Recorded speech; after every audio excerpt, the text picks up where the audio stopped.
ትእዛዛት በእግዚአብሔርና በሰው ልጆች መካከል የተደረጉ ኪዳናት።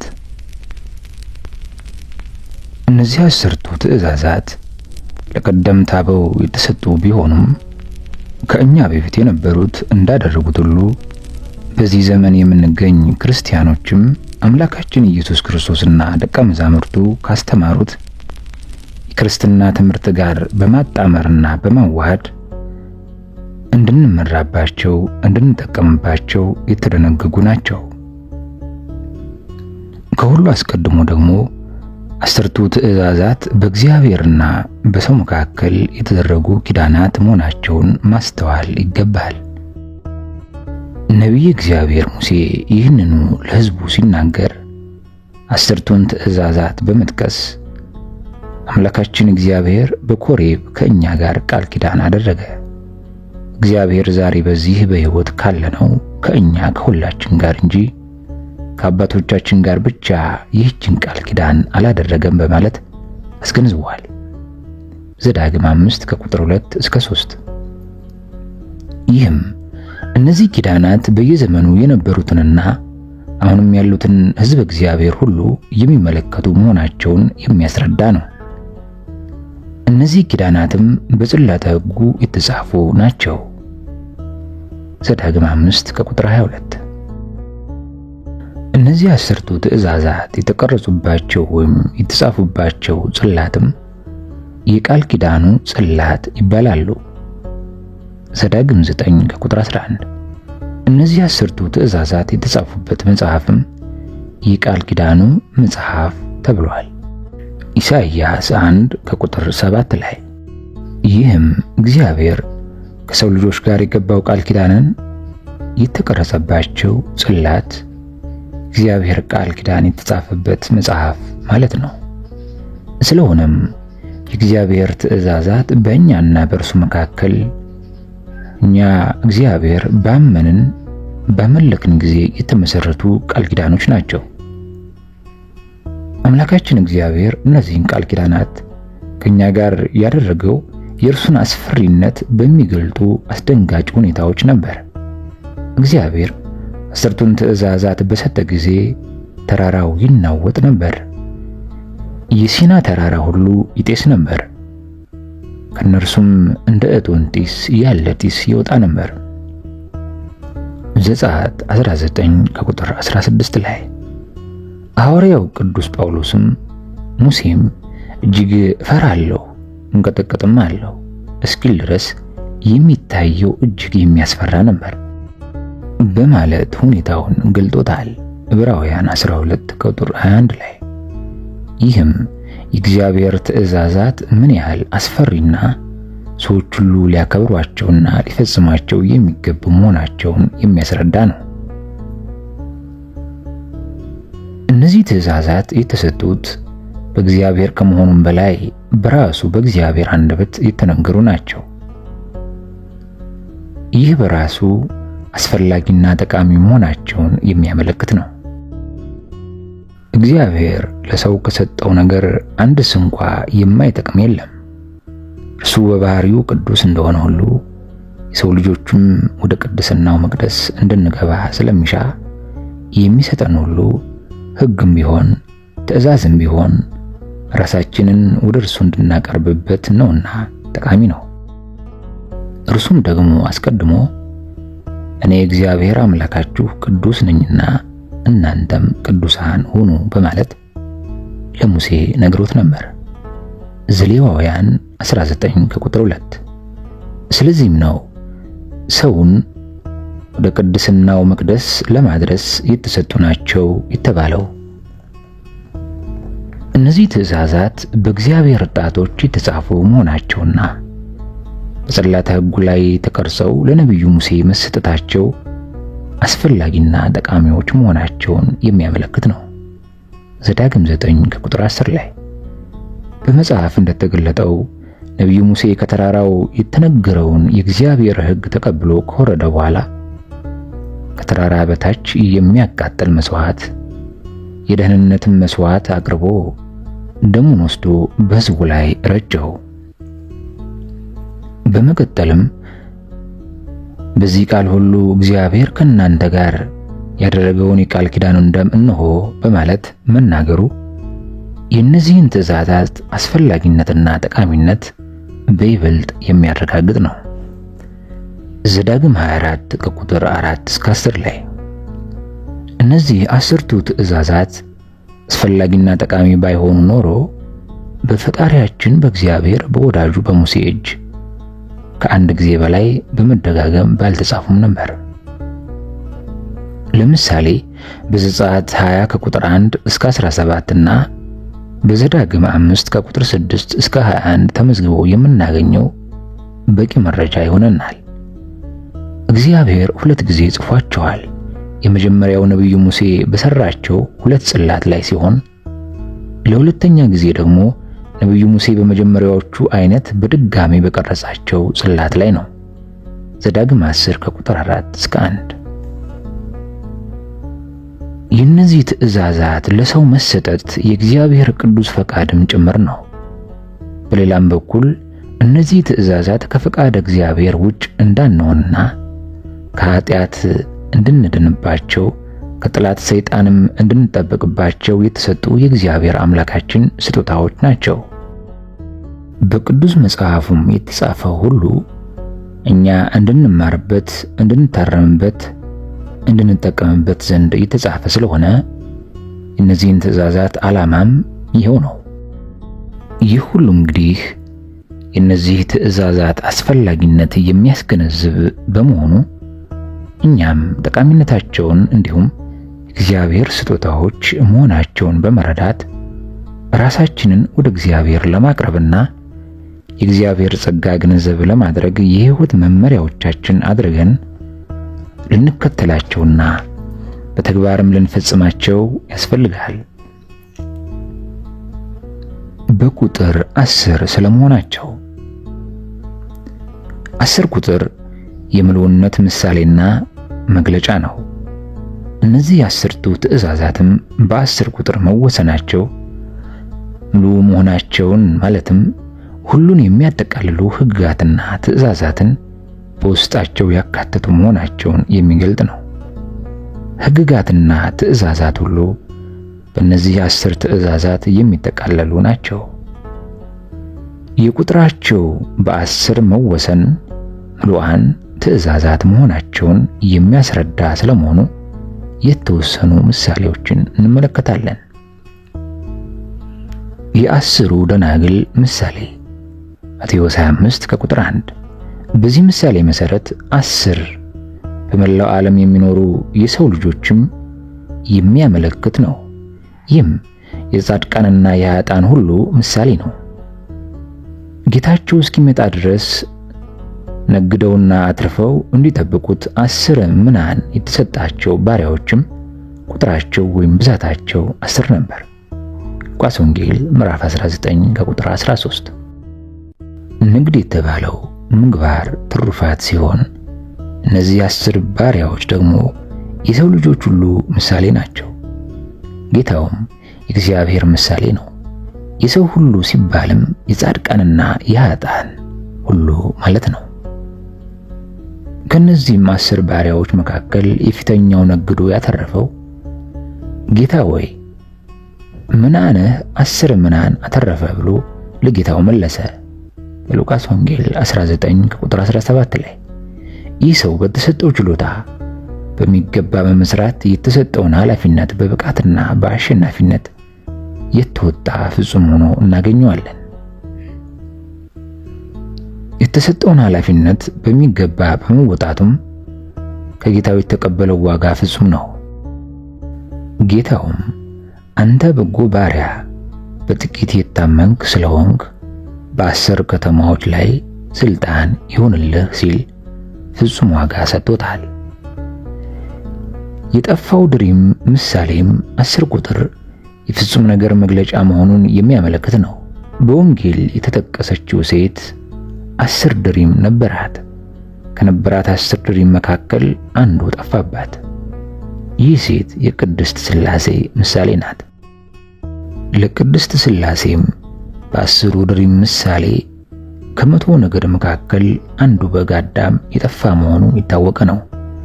በዚህ ታሪክ የምናየው 10 ድሪም የሴቲቱ ጠቅላላ ሀብት ምሳሌ ነው። በሉቃስ ወንጌል ምዕራፍ 15 ከቁጥር 8 ላይ ስለ አስራት አወጣጥ የተነገረውም የሰው መላው ሀብቱ በ10 የተወሰነና የተገለጠ ሲሆን ከዚህ ውስጥ አንዱን እጅ ለእግዚአብሔር እንዲሰጥ የሚያዝ ነው። 10ሩ እጅ የሰውየውን ጠቅላላ ንብረት የሚያጠይቅ የሚያስረዳ በመሆኑ ነው። ሚልክያስ 3 ከቁጥር 7 እስከ 11።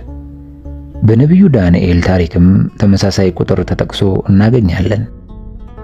ነቢዩም እኛን ባሪያዎችህን 10 ቀን ትፈትነን ዘንድ እለምንሃለሁ ሲል የተናገረው በ10 ቁጥር ከፍተኛውንና የመጨረሻውን የፈተና ጊዜ ለማመልከት ነው። አባታችን ያዕቆብም አጎቱ ላባ ባደረሰበት ነገር ለሁለት ሚስቶቹ የነገራቸው ነገርም ተመሳሳይ ትርጉም አለው።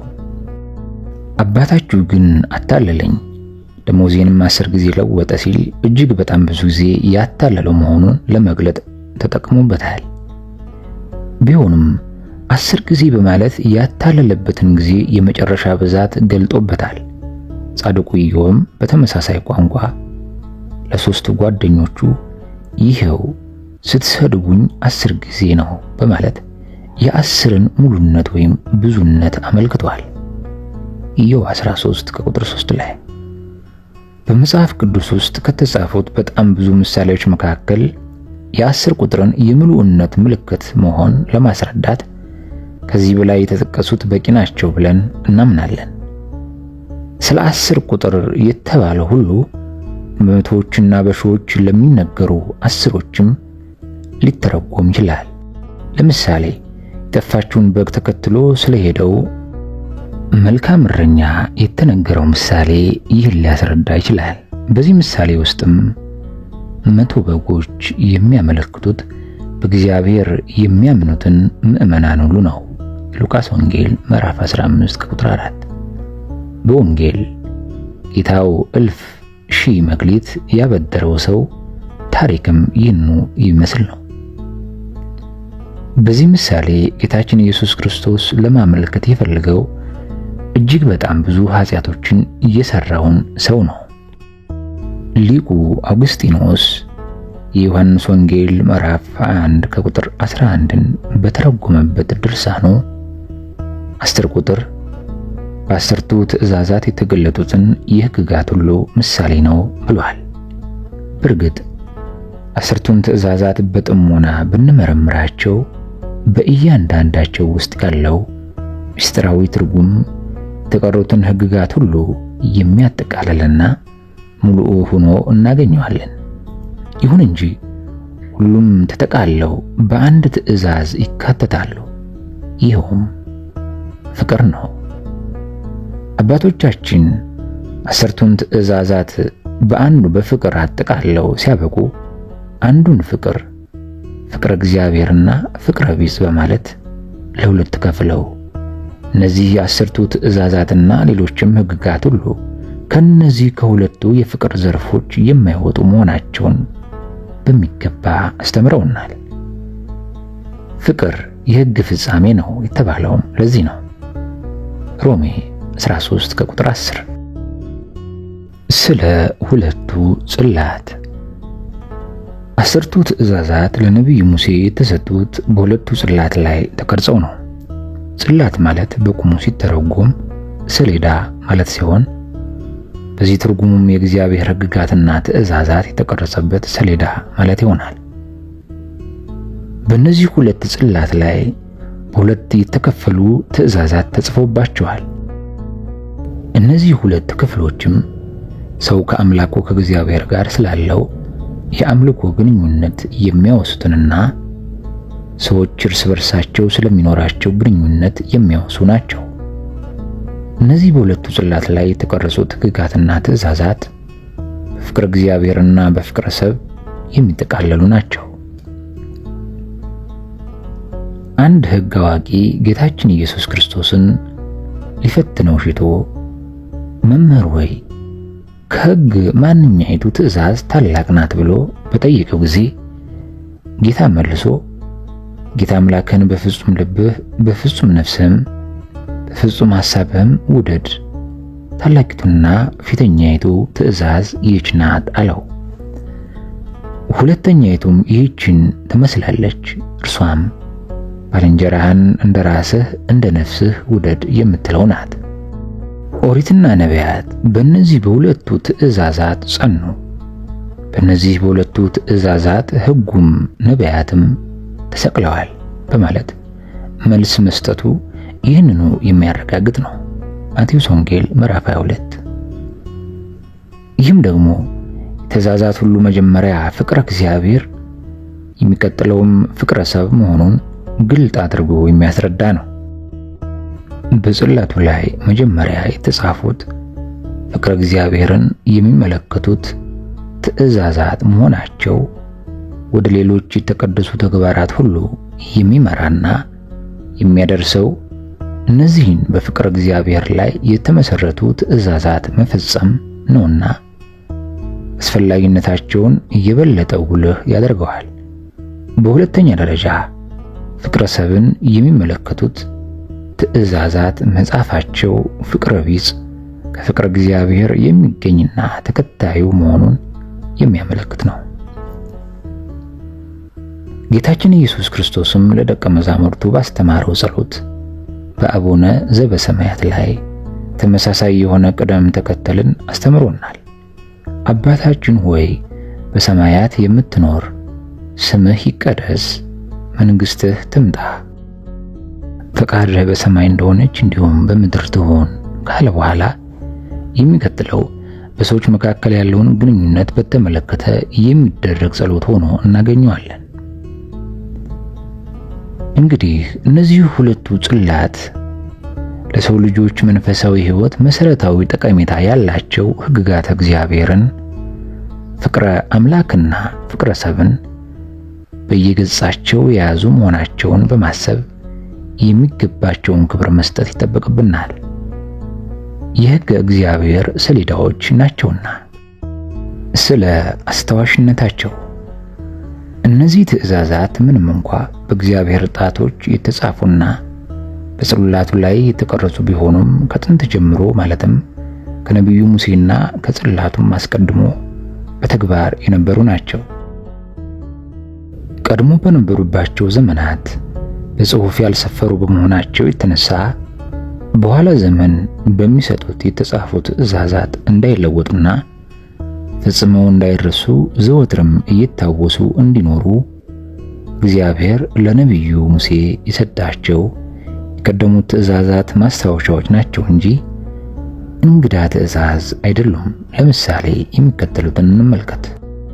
አትግደል። ይህ ትእዛዝ በጽላቱ ሁለተኛ ክፍል ፍቅረ ሰብን በሚመለከት ከተጻፉት መካከል አንዱ ሆኖ ከተቀረጸ በኋላ የታወቀ አዲስና ቀድሞ ያልነበረ እንግዳ አይደለም። ለሙሴ ከተሰጠ በኋላ ብቻ የታወቀው ቢሆን ኖሮ ቃየል ወንድሙ አቤልን በግፍ በመግደሉ እግዚአብሔር አምላክ በከባድ እርግማን ባልቀጣውም ነበር። ይህ ምንባብም ትእዛዙ በጽላተ ሕጉ ላይ ከመቀረጹና በጽሑፍ ከመሰጠቱ በፊት በሕገ ልቦና ዘመን ጀምሮ በሰዎች አእምሮ የሚታወቅ እንደነበረ የሚያስረዳ ነው። በመሆኑም በሕገ ልቦና ሲሰራበት የነበረ የአእምሮ ሕግ ሆኖ ይኖር እንጂ አዲስ አይደለም። አታመንዝር። ሰዎች ዝሙት ኃጢአት መሆኑን ያወቁት ከሙሴ ዘመን በኋላ ብቻ ነውን? ፈጽሞ አይደለም። ከነቢይ እግዚአብሔር ሙሴ በፊት በመቶ በሚቆጠሩ ዓመታት ይቀድም የነበረው ጻድቁ ዮሴፍ የጲጥፋራ ሚስት ለኃጢአት በጋበዘችው ጊዜ እንዴት ይህንን ትልቅ ክፉ ነገር አደርጋለሁ? በእግዚአብሔር ፊት እንዴት ኃጢአትን እሰራለሁ? በማለት እምቢታውን መግለጡ ኃጢአት በተለይም ማመንዘርና ዝሙት በኃጢአትነቱ ከዘመነ ሙሴ በፊትም የሚታወቅ ለመሆኑ ግልጥ ማስረጃ ነው። እንዲሁም ደግሞ እግዚአብሔር አምላክ በጥፋት ውሃ ዓለምን የቀጣው የሰው ልጆች ለክፉ ሥራ የተገዙና ኃጢአተኞች በመሆናቸው ነው። ሴኬም የያዕቆብን ሴት ልጅ ዲናን ባስነወራት ጊዜ የያዕቆብ ልጆች እጅግ አዘኑ፣ አምርረውም ተቆጡ። በእስራኤል ላይ ስንፍናን አድርጓልና። የያዕቆብም ልጆች እህታቸውን ያስነወራትንና ያረከሳትን የሴኬምን ቤት ሁሉ በዘበዙ፣ ወንዶችንም ሁሉ ገደሉ ይላል ዘፍጥረት 34። ስለዚህ ተጽፈው ለነቢዩ ሙሴ ከተሰጡት ትእዛዛት በመቶዎቹ በሚቆጠሩ ዓመታት ቀደም ብሎ ዝሙትና አመንዝራነት እንደ ክፉ ሥራና እርኩሰት ይቆጠር ነበር። በመሆኑም አዲስ ትእዛዝ አለመሆኑን በዚህ እናውቃለን። አትስረቅ። መስረቅ ክፉ ሥራ ወይም ኃጢአት እንደሆነ ቀደም ብሎ የሚታወቅ ለመሆኑ ያዕቆብ ከላባ ጋር ሲከራከርባቸው የነበሩት የተሰረቁ የላባ አማልክት ታሪክ በቂ ምስክር ነው። ዘፍጥረት 31 ከቁጥር 30። መመኘት ይህም ኃጢአት መሆኑን ከሙሴ በፊት ቀደም ብሎ ከነበረው ከኢዮብ ቃላት ለመረዳት ይቻላል። እርሱም ከዓይኔ ጋር ቃል ኪዳን ገባሁ፣ እንግዲህስ ቆንጆይቱን እንዴት እመለከታለሁ ብሎ የተናገረው ቃል ይህንኑ የሚያስረዳ ነው። ኢዮብ 31 ከቁጥር 1። ሰንበትን ማክበር ይህም ከአስርቱ ትእዛዛት መሰጠት በፊት የሚታወቅ ነው። እስራኤል ከሰማይ የወረደላቸውን መና እንዲለቅሙ በታዘዙ ጊዜ ሰንበትን እንዲያከብሩ ተነግሯቸው ነበር። እግዚአብሔርም የተናገረው ይህ ነው። ነገ ዕረፍት ለእግዚአብሔርም የተቀደሰ ሰንበት ነው። ዘፍጥረት 16 ከቁጥር 23። ከዚህም ይበልጥ ቀደም ብሎ እግዚአብሔር አምላክ ፍጥረቱን ከፈጠረ በኋላ በሰባተኛው ቀን ማረፉ ሰንበትን ማክበር ከቀድሞውኑ እንዲታወቅ ሥርዓት ለመስራት ነበር።